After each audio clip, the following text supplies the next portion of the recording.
कि बिल्कुल एक हादसा हुआ था। बिल्कुल अचानक एक दिन कमर में दर्द हुआ था और उसके बाद अचानक से जो है पैरालाइज़ हो गया था। आपको वीक मत पड़ने दें, क्योंकि अगर आप वीक पड़ेंगे तो सोसाइटी भी आपको वीक समझेगी।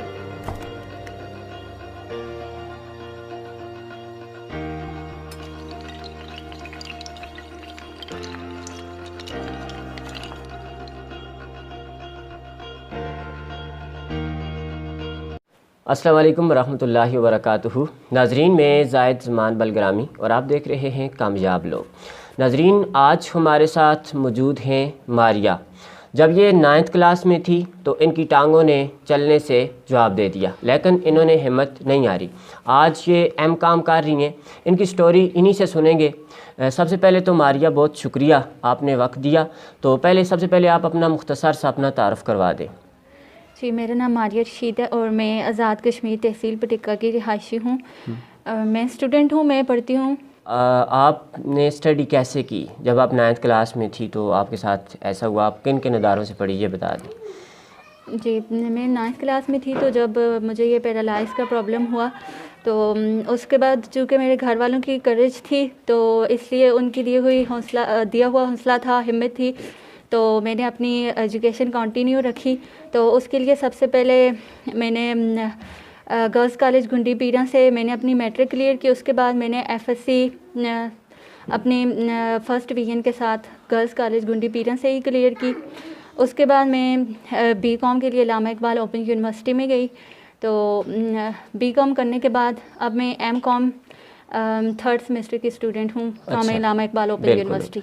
अच्छा, अब मुझे ये बताएंगी आप कि जब आप 9th में थी तो आपके साथ ऐसा हुआ, फिर आप गुंडी पीरा में जाती थी जब आपने FSC वहाँ से की, तो उस वक्त आप कैसे जाती थी यहाँ से वहाँ?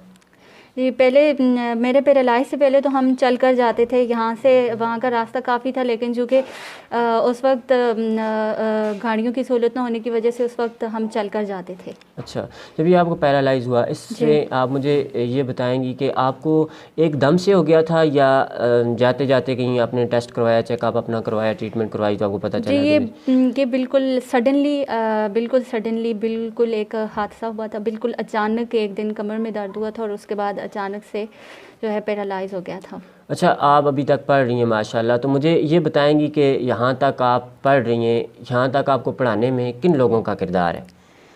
सबसे पहले तो I thanks to Allah almighty. Allah की दी हुई हिम्मत के बगैर कोई भी आज तक मैं या कोई भी और कामयाब नहीं हो पाया है।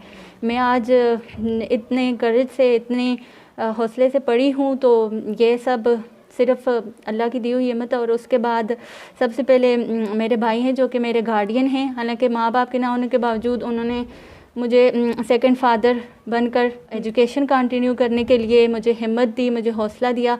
मुझे इन मुश्किल किस्म के हालात में भी उन्होंने मुझे कभी वीक नहीं होने दिया।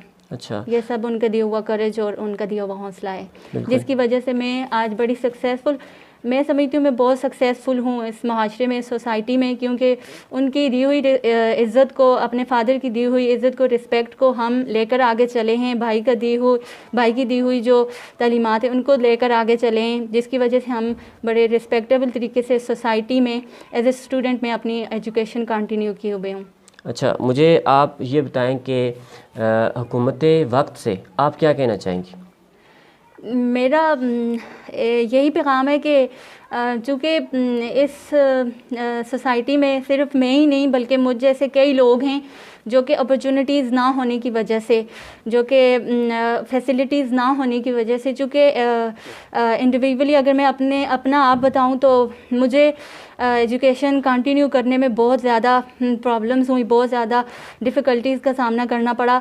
हम एजुकेशन जब FSC कंप्लीट करने के बाद आगे हम एजुकेशन कैरी आउट करने के लिए जब हमें देखना पड़ा, तो उस सिलसिले में और मेरे भाई काफ़ी इंस्टीट्यूट से हमने कनेक्ट करने की कोशिश की।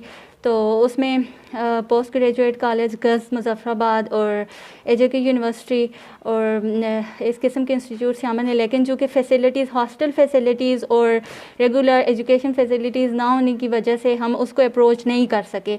तो मेरा यही पैगाम है हुकूमत को या फिर इस सोसाइटी के लोगों को कि इस जो भी मतलब जो भी मेरी तरह के जो भी पर्सन हैं जो आगे बढ़ना चाहते हैं, जो कुछ करना चाहते हैं, जो पढ़ना चाहते हैं, तरह की फैसिलिटीज़ डेवलप्ड होनी चाहिए जिनसे वो अपनी एजुकेशन में किसी से भी पीछे ना रह सकें, या फिर अगर वो इन केस अगर अपनी जॉब्स के लिए अगर आगे वो बढ़ना चाहते हैं तो वो इसके लिए उन्हें किसी भी किस्म की कोई मुश्किलात हों, दिक्कत हो, तो उसके लिए उनको एक बाकायदा सपोर्टेबल इंस्टीट्यूट और एक सपोर्टेबल माशरे की ज़रूरत है, सपोर्टेबल सोसाइटी की ज़रूरत है, जो कि सिर्फ चेंजिंग लाने की वजह से हो सकती है। बिल्कुल बिल्कुल, बड़ी अच्छी गुफ्तगू की।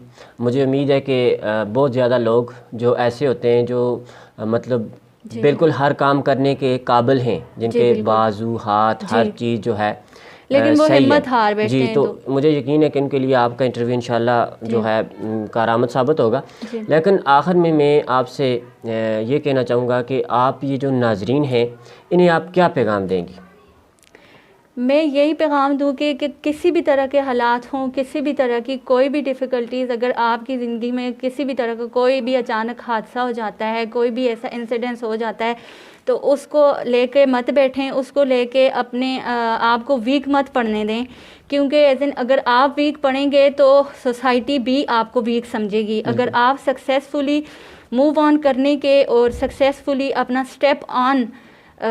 स्टेप टू फॉरवर्ड करने के आप हामी हैं, अगर आप में हौसला हिम्मत मौजूद है तो सोसाइटी भी आपको सपोर्ट करेगी और सोसाइटी में भी आपको रिस्पेक्ट मिलेगी। अदरवाइज़ अगर इस किस्म की छोटी छोटी डिफ़िकल्टीज़ हर किसी की ज़िंदगी में आती हैं, लेकिन अच्छा एक सक्सेसफुल पर्सन वही है जो इन डिफ़िकल्टीज़ को बिल्कुल ना पूछते हुए आगे बढ़े और इनको खातिर में ना लाते हुए अपनी जो ज़िंदगी है, अपनी जो सक्सेस है, अपनी एजुकेशन को लेकर, अपनी जो भी उसके करियर है, अपनी जॉब्स को लेकर, अपने फ्यूचर को लेकर स्टेप फॉरवर्ड करे।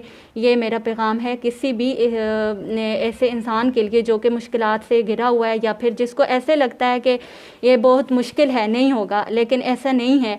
अगर आप में हौसला हिम्मत है तो खुदा की तरफ से भी आपके लिए वेज़ खुलेंगे और आप आगे बढ़ सकेंगे। बिल्कुल, बहुत शुक्रिया आपने वक्त दिया। अल्लाह ताला आपके लिए आसानियाँ पैदा करे, अल्लाह आपको दुनिया आखिरत की कामयाबियाँ नसीब करे। नाजरीन, उम्मीद करता हूँ कि इंटरव्यू आपके लिए कारआमद साबित होगा। अल्लाह आप सब के लिए आसानियाँ पैदा करे। बहुत बहुत शुक्रिया।